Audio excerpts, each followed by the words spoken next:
হবে 90টা মাজার ভেঙ্গেছে। খ্রিস্টানরা ভেঙ্গেছে? এই কথা বলেন, খ্রিস্টান ভেঙ্গেছে?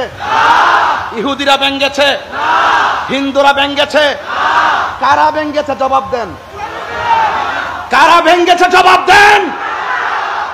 কেন ভাঙলেন আপনি? আপনার ভালো না লাগলে আপনি না যাবেন। কথা বলেন, ঠিক কি না বলেন? আপনার ভালো না লাগলে আপনি না যাবেন।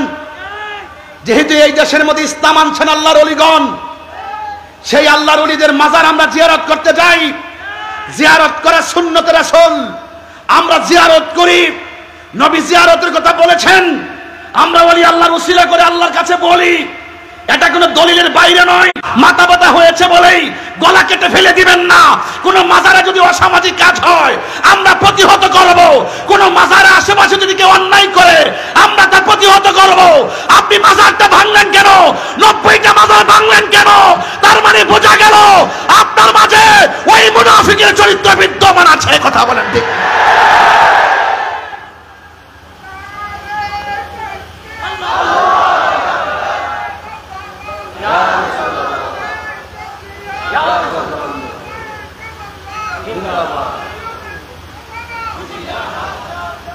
আমার ভাইয়েরা, এখন বলবেন যে আমি অতিরিক্ত কথা বলি। আপনার বিবেককে জাগ্রত করুন।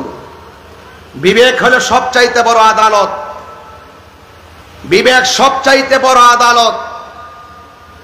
তাহলে বোঝা গেল যুগে যুগে যুগে যুগে যুগে যুগে মুসলমানদের সবচাইতে বেশি ক্ষতি করছে মুসলমান।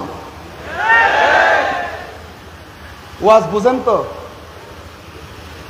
গাজায় আক্রমণ হয়, ক্ষমতাসীন রাষ্ট্রগুলো চুপ থাকে, ক্ষমতাসীন মুসলিম রাষ্ট্রগুলো চুপ থাকে। কথা কোন ঠিক কিনা? তার মানে বোঝা গেল এখানেও বিভিন্ন ধরনের মুনাফিকি লুকায়িত। আজকে কারবালার ঘটনা পানি বন্ধ করছে কারাই? খ্রিস্টানরা বন্ধ করছে? আমার দেশের মাজারগুলো খ্রিস্টানরা ভাঙছে? তাহলে বুঝেন না একটা আরেকটার সঙ্গে খুব ওতপ্রোতভাবে জড়িত। ওই কারবালার মাঠ থেকে দুইটা ভাগ হয়ে গেছে। এই ভাগের রক্ত যার মধ্যে আছে সে হুসাইনি চেতনায় কথা বলে, ওই পাশের রক্ত যার ভিতরে কাজ করেছে এজিদের পক্ষে কথা বলে। বহুত লোক আমার মতন মাইক ধরে এজিদকে বলে রহমতুল্লাহ আলাইহি। এজিদের নাকি কোনো দোষ নাই, আল্লাহর ওলি। এজিদের সরাসরি তাই অংশগ্রহণ ছিল না। এজিদ একবারে ওলি ওলি ওলি ওলি ওলি।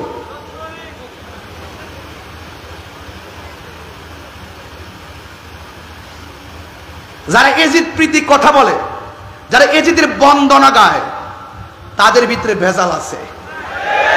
কথা বলেন ঠিক কি না বলেন?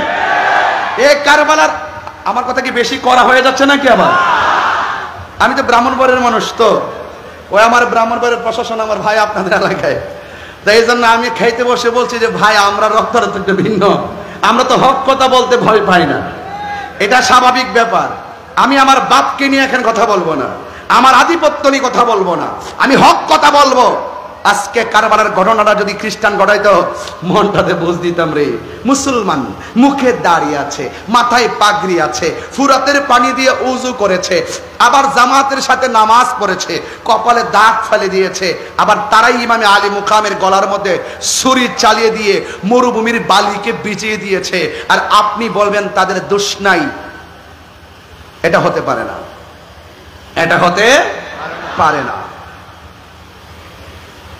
এই জন্য আজকে রাউজানের মানুষ বড় ভাগ্যবান, এত সুন্দর পরিবেশ নিয়ে আজকে আমার আজকে কথাগুলো শুনছেন। তাইলে একটু বলুন তো দেখি, আমরা কি ইয়াজিদি না হুসাইনি? আমার ওই ছেলেগুলোর আওয়াজটা কম হচ্ছে, বলেন ইয়াজিদি না হুসাইনি? সবাই বলেন ইয়াজিদি না হুসাইনি? তাহলে এই যে ঠিকদার হুসাইনি কাফেলা, এটা কি কোনো সাধারণ কাফেলা?